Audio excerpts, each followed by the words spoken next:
Morning champions நம்ம என்ன பார்ப்போம்னா compressors வச்சு தான் பார்ப்போம். கம்ப்ரஸர் வந்து இரண்டு வகைப்படும். ஒன்று positive displacement compressor and dynamic compressor. Again positive displacement compressor வந்து இரண்டு வகைப்படும். Reciprocating compressor, rotary compressor. Dynamic compressor இரண்டு வகைப்படும். ஒன்று வந்து centrifugal compressor and actual compressor. இந்த ரெசிப்ரோகேட்டிங் கம்ப்ரஸர் பார்த்தீங்கன்னா single acting compressor, diaphragm compressor, double acting compressor சொல்லிட்டு ஒரு மூணாக பிரிக்கிறாங்க.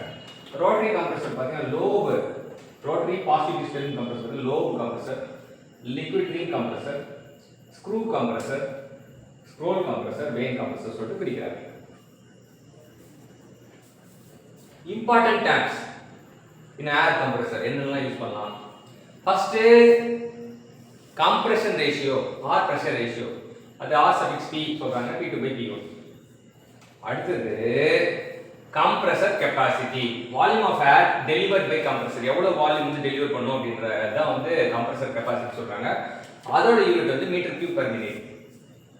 நெக்ஸ்ட் முக்கியமான டேர்ம் ஃப்ரீ ஏர் டெலிவரி அப்படின ஒரு விஷயம் இருக்கு. actual volume delivered by compressor when reduced to normal temperature pressure condition. Compressor capacity is generally given in terms of FAD. FAD னா free air delivery.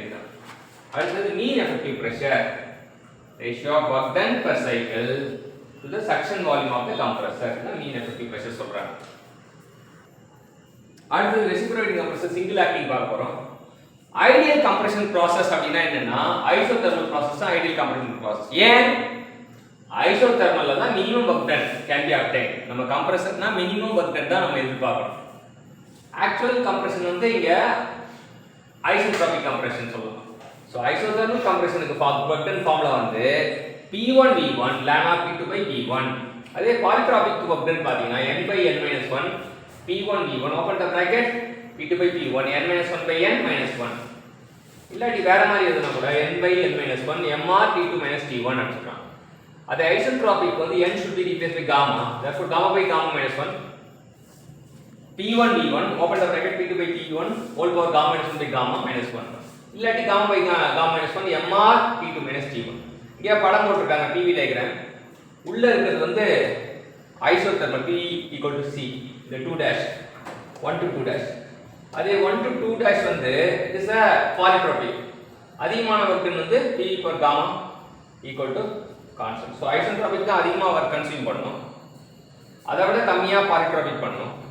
அதை விட கம்மியா isothermal பண்ணும். isothermal கம்மியா பண்றது வந்து அது ஐடியல் கம்ப்ரஷன் சொல்றாங்க. ஐசென்ட்ரோபிக் வந்து ஆக்சுவல் கம்ப்ரஷன் சொல்றாங்க. அடுத்து மல்டி ஸ்டேஜ் கம்ப்ரஸருக்கு இன்டர்கூல் பண்ணும்போது நம்ம some amount of work save ஆகும். இந்த 2 2 3 3 ன்ற வர்க் தான் சேவ் ஆகுது.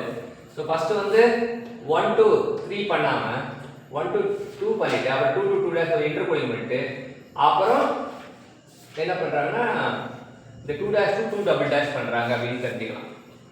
சோ என்ன நடக்குது?